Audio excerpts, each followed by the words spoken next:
From Luke. But I say to you that listen, love your enemies, do good to those who hate you, bless those that curse you, pray for those who abuse you. If anyone strikes you on the cheek, offer the other one also. And from anyone who takes away your coat, do not withhold even your shirt. Give to everyone who begs from you. And if anyone takes away your goods, do not ask for them again. Do to others as you would have them do to you. If you love those who love you, what credit is that to you? For even sinners love those who love them. If you do good to those who do good to you, what credit is that to you? For even sinners do the same. If you lend to those from whom you hope to receive, what credit is that to you?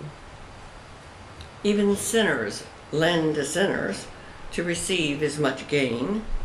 But love your enemies, do good, and lend, expecting nothing in return. Your reward will be great, and you will be children of the Most High, for He is kind to the ungrateful and to the wicked. Be merciful just as your Father is merciful. Do not judge, and you will not be judged. Do not condemn, and you will not be condemned. Forgive, and you will be forgiven. Give, and it will be given to you. A good measure, pressed down, shaken together, running over, will be put into your lap, for the measure you give will be the treasure you get back. Friends, pray with me. O God, may the words of my mouth and all the meditations in our hearts be pleasing in your sight. Amen.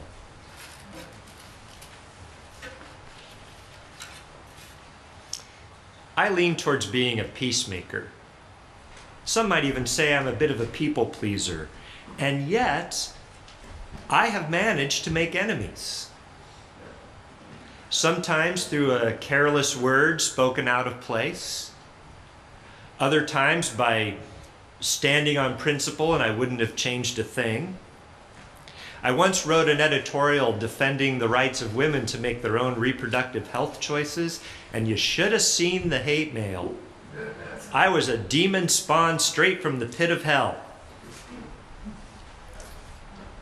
When I went through a divorce, I did my best not to make my ex-wife into an enemy. Sometimes it was hard. And what was really shocking to me is how many friends felt like they had to pick a side. And it was shocking that some people were angry at me and felt betrayed and cut me off. And then other people came out of the woodwork that I never expected, who accepted me and supported me. I put a lot of effort into getting along with people. But as I get older, I realize some people just don't like me. It's true. They don't. I'm too liberal for some and too moderate for others, too Christian, not Christian enough. I've realized as a pastor that sometimes people who are angry at God get angry at me as God's representative, even though I may not believe in the God that they're angry at. It's nearly impossible right now to be a leader and not make a few enemies. As FDR once said, "Judge me by the enemies I've made." When I feel hatred kind of radiating out towards me, it just feels, it's dreadful, isn't it? It almost has a smell.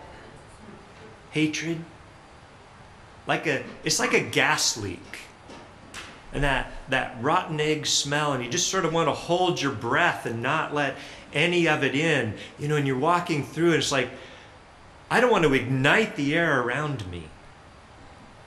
You know how hateful people just seem so combustible? And you walk carefully around because you don't want to be there when they burst into flames and get singed yourself. Being around hatred, it kind of suffocates the soul. Except when it doesn't. I have to admit, I'm not immune from hatred seeping into me. I enjoy a little bit of righteous anger, don't you? A little outrage. I admit that I can like that, and I think hatred goes a little bit beyond having a good rant. We all do that. Or just enjoying when Stephen Colbert skewers a politician I don't like. That's the tip of the iceberg. Really, the mark of hatred is when we find satisfaction in dehumanizing someone else. Now, for most of us who, aren't neo-Nazis or axe murderers, those kinds of things lurk in the shadows, right? They're off stage. They're out of sight, out of consciousness. But hatred can hide from us. It can hide in a demand for justice. It can hide in our desire to punish those who have done wrong. And I may think I have righteous anger. The kind of anger Jesus had when he went and he kicked over the tables of the money changers, or he called the Pharisees a brood of vipers. He could get angry. We'd say that's righteous anger. So if I get angry at people who won't get vaccinated, or Second Amendment advocates that don't just want to hunt, they think they need to play with assault rifles, isn't my anger just being righteous? Aren't I being like Jesus? Anger isn't evil on its own. Anger actually tells you something important, right? We need to listen to our anger. Sometimes it's telling us that something that is valuable to us is being violated, is being attacked, and anger makes us pay attention. The Apostle Paul said, "When you are angry, do not sin." You notice he didn't say, "Don't be angry." I think that's impossible. But he said, when you're angry, don't do wrong. Don't hurt people. Don't let it spill over into damage. Some people say, use your anger as energy to do good things. And sometimes that's not bad advice. Although it's a little bit like propelling your car with fossil fuels, right? It seems efficient for a while, but it's gradually warming and poisoning the atmosphere around you. So we have to be careful about what we do with our anger. Listen to it, but not let it get the best of us, because that's when hatred can start to seep in. Self-examination is so important because, honestly, hateful people don't feel their own hate, right? Nobody just wakes up and says, "You know what? I'm going to hate today. I'm feeling like a hater." They tell themselves they're defending the truth. They're opposing the evildoers that are out to destroy everything that we might believe in. And it's easy to see that kind of hatred in others, but will I recognize it in myself? I was reading in the New York Times last Sunday an op-ed piece by Charles Blow, and he was wrestling with his own anger in COVID. COVID stirred up a lot of anger, hasn't it? And he was talking about his frustration with people who won't get vaccinated, who won't wear masks in public places, and that this has allowed this disease to spread and more variants are likely, and we can't completely move forward, in part because a minority of people will refuse to act, and so we all suffer. And I always read the comment section over on the side in the New York Times. It's absolutely fascinating. It's sometimes more important than reading the article. And it got a little tense in the comment section.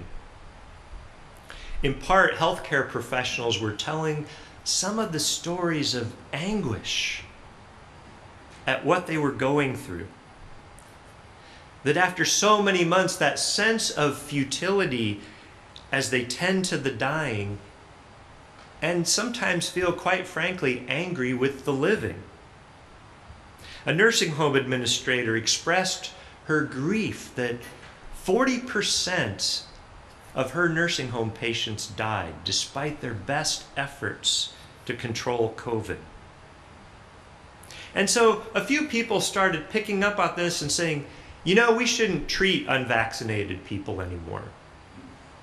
Or we should make them go to the end of the line in the ER, or maybe refuse ventilators if somebody else needs it more, or we should take away their health insurance, or make them pay, you know. And then there was this desire to lash out and punish in the midst of anger. And you know what it started to sound like to me is, any of you watch MASH? It sounded like a MASH episode when Hawkeye performs surgery on a North Korean soldier and saves his life, and everybody's angry with him because you just saved an enemy combatant. And fortunately, as I was reading the comments, there were a few Hawkeye Pierces out there that said, you know, doctors don't just save the patients that they like. They don't just save patients based on their political views or whether they're a good person or not, but life is life. And doctors cure people and heal people and save people, right? So this pandemic has us at each other's throats. Even in Canada, can you believe it? Canadians are having to declare a state of emergency and clear out the roadways and the bridges from protests over vaccinations. Boy, you can believe me, some congregations are having knockdown, drag-out fights over masks, as if this has become a political statement rather than a way to protect each other. One Times commentator said what's happened here is weaponized selfishness. Wow, that's a powerful phrase, weaponized selfishness. And what he was trying to say is that people are using this for their own purposes. He said, you know, if you work for Fox News, you are mandated to be vaccinated. You can't go to work unless you're vaccinated at Fox News. And yet, they're purveyors of misinformation about vaccinations and about safety around COVID. And so, it's become politicized. And I think that's why we really need to hear Jesus' words. What does it mean to love our enemies in the midst of all of this? Love when it's hard, when polarization has reached dangerous levels. And what I want to say is, I don't think it's just because we disagree. Disagreement doesn't have to lead to polarization. We can disagree with people and still get along. I think the problem is that for some people, polarization has become the goal, that they want it for their own purposes. Thich Nhat Hanh, the Zen Buddhist who taught mindfulness, once said, to rally people, governments need enemies. If they don't have an enemy, they'll invent one in order to mobilize us. And it's not just governments that do this. I think outrage has become a big business. Outrage sells, is the bottom line. If we keep outraged about things, especially about cultural issues, then we're not paying as much attention to important things like the climate emergency, to the real suffering of inequality, and so many things that we need to be doing as a society. Outrage divides us so we can't get it done. It gets monetized. Podcaster Joe Rogan makes $200 million. Why? Because he can get people outraged. The minute he becomes a peacemaker, he goes broke. Facebook monetizes outrage by steering us towards ever more extreme arguments. They have algorithms that probe us and figure out what makes us tick and what makes us ticked off.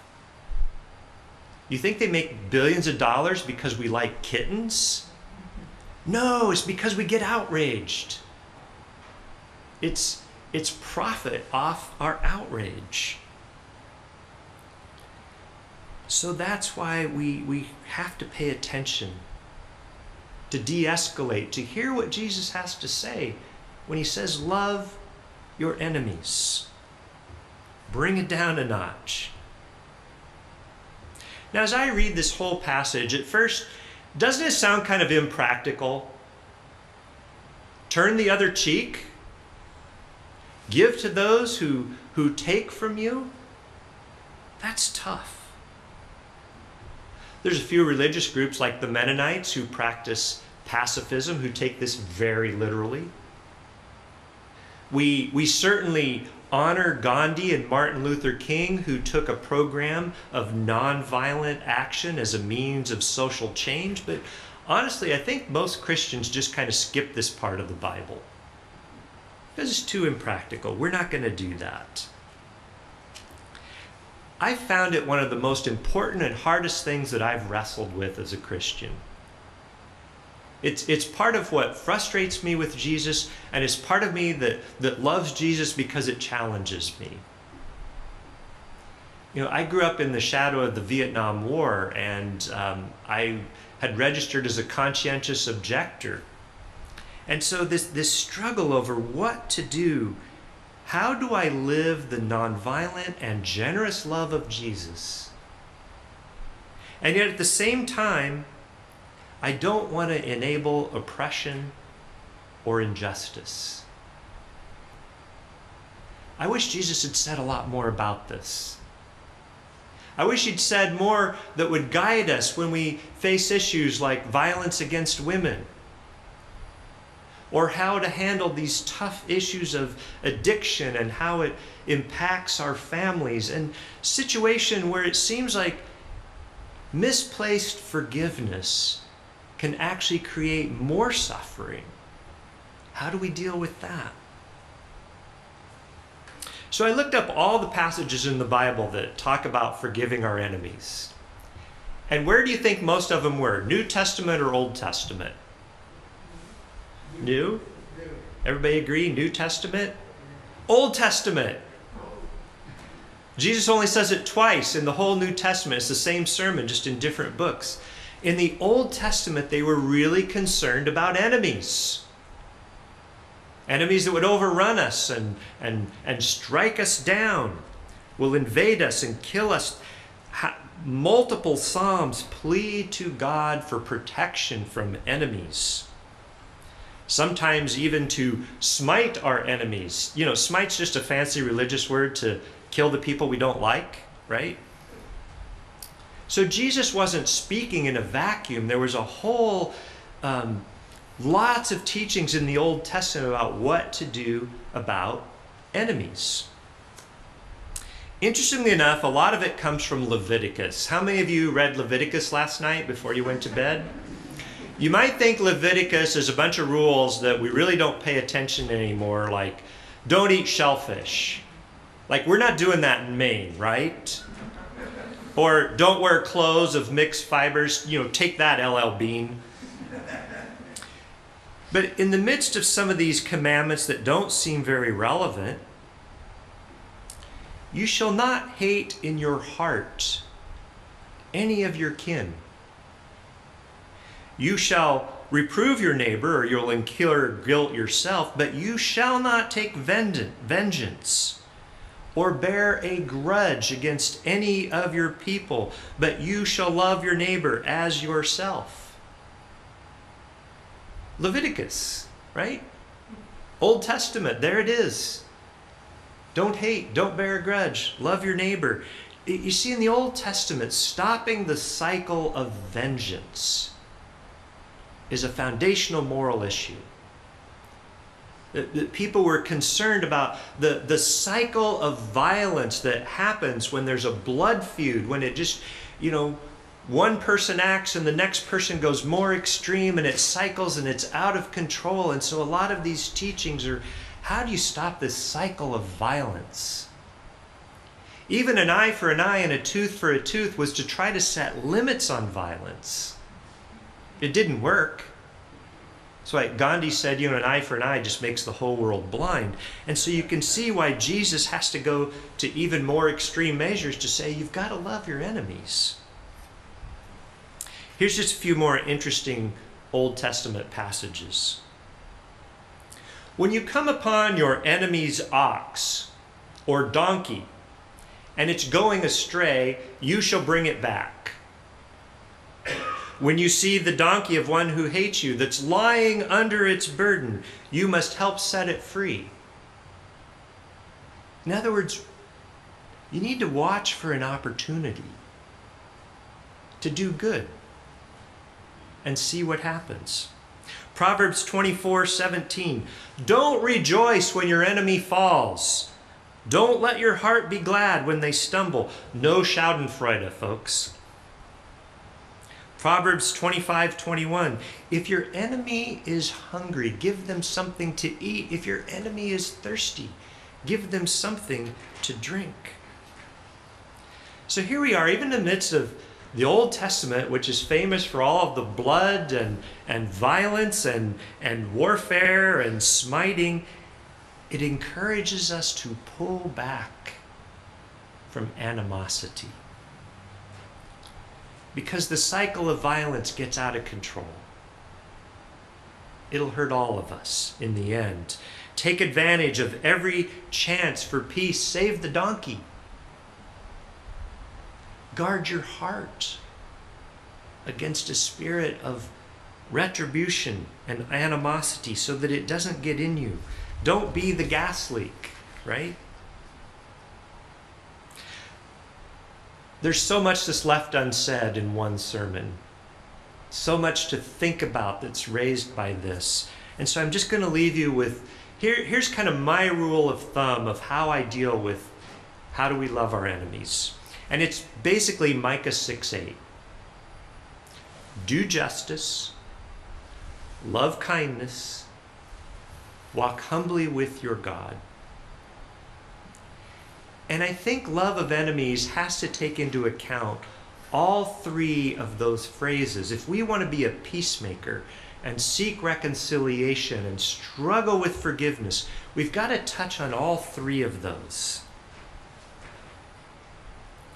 First of all, love of enemies can't be a cover-up for injustice.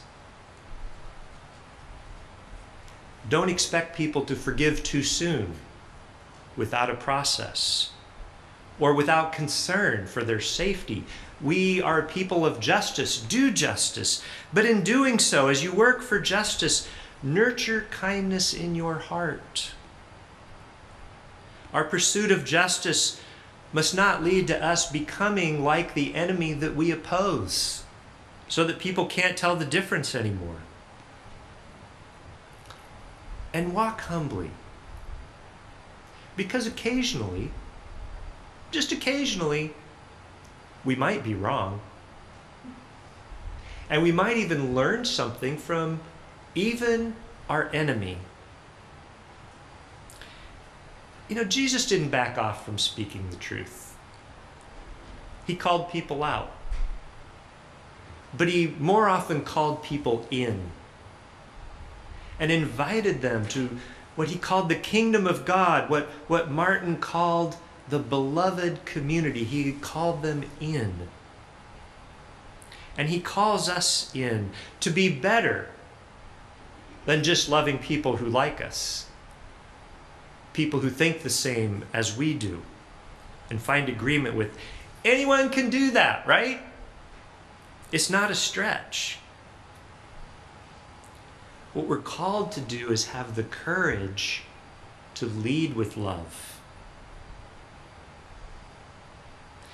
Even when we encounter those dividing walls of hostility. Friends, it's not easy. I've left a lot of questions unanswered. And we'll keep working with this. But for now, I just want to say, courage in the struggle. Peace to you. Hold on to justice. Hold on to your kindness. And may we walk humbly together. Amen.